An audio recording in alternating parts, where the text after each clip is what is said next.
niya ang sinabi niya. Kapag naninira ka, dudura ka ng demon. Sa susunod, huwag ka na.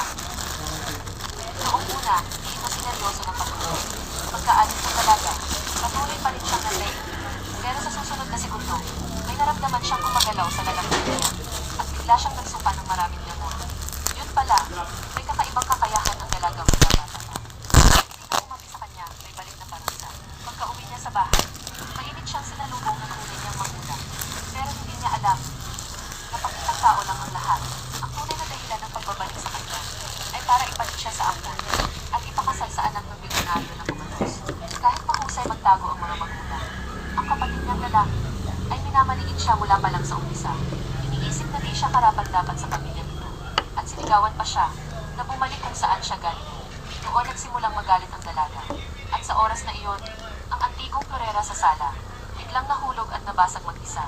Nabigla ang lahat sa nakita nila. Ang ampon, siyempre hindi pinalampas ang pagkakataon. Agad siyang nagkunwaring mahinahon. Iyan ang paboritong florera ni Mama. Bakit pag-uwi niya, kusa itong nabasag?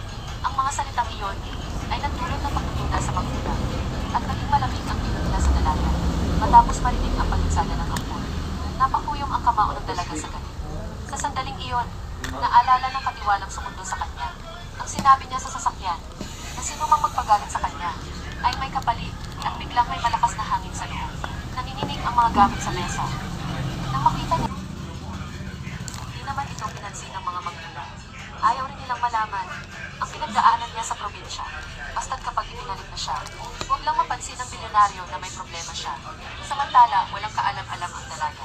Pagdating niya sa ikalawang palapag, hindi niya alam na maling kwarto ang napasukan niya. Akala niya iyon ang inihanda para sa